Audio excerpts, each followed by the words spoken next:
It's 2 o'clock. Good afternoon. I'm Rhys Wicks with 2 on your RFM Hunter News. Shipbuilders from around the nation will meet with coalition members of Parliament and crossbenchers to talk about the naval shipbuilding industry in Canberra today. The meetings come as a result of the Prime Minister's $39 billion announcement last week regarding patrol boats and frigates.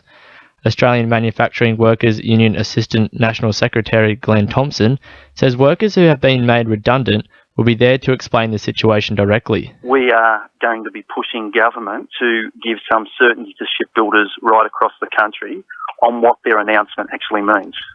The much-anticipated public engagement project presented by Urban Growth New South Wales and Newcastle City Council has now commenced, giving the community unprecedented say over the city's future. Drawing inspiration from similar revitalisation projects overseas, Navicashtians will be presented with a range of opportunities to have their say, from workshops through to surveys. Program Director Michael Castle says the heavy rail corridor will be one of the project's main focuses. We've put out 4 talking points. We've given some ideas of what could be done with the corridor through those 4 ways: the Greenway, the Harbour West City, Harbour Play City, and the Harbour Entertainment City. We're just asking people to look at those and think about what works for them, what they'd like to see in the city, and how they'd like to see the city working. Meanwhile, Property Council of Australia's New South Wales Regional Director Andrew Fletcher says the community have a wonderful opportunity to have their say on Newcastle's future. It's critical for the community to have their say. This is the chance. This is everyone's chance to have their say. Urban Growth New South Wales have done a great job in putting forward various opportunities, I guess, from a very minimalist approach right through to the Rolls-Royce model, if we can put it like that. So there's a lot for people to consider. Urban Growth New South Wales have been very sincere and very genuine in wishing to get that community feedback, and certainly they have a proven track record. After a long campaign to remove build-up of sand in the Mile River, Tea Gardens residents are enjoying the new clarity occurring from cleaning. 34,000 tonnes have been removed in the past few weeks with land-based excavations, and a dredge is travelling from Queensland to remove more than 80,000 more. Gordon Granger from the Mile River Action Group says he's been on the water and so far it's looking good. But our real celebration is going to be done when the river is finally dredged, which will be by the end of October, and we're combining it with our Riverside Festival here, 31st of October.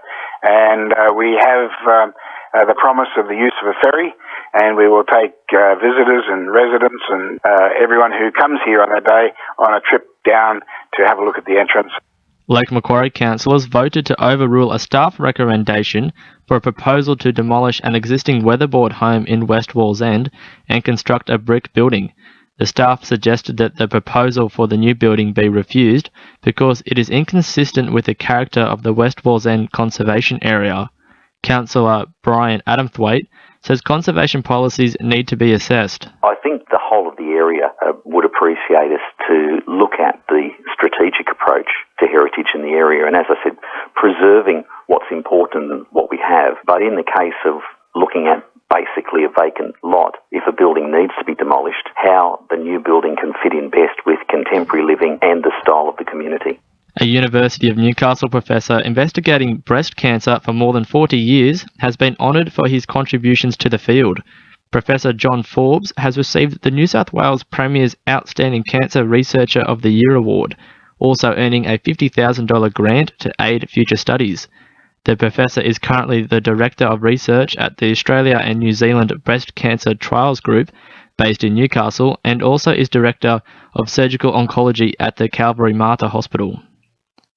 In finance, the All Ords is down 24 points at 54.81, and $1 Australian dollar is buying 73.25 US cents.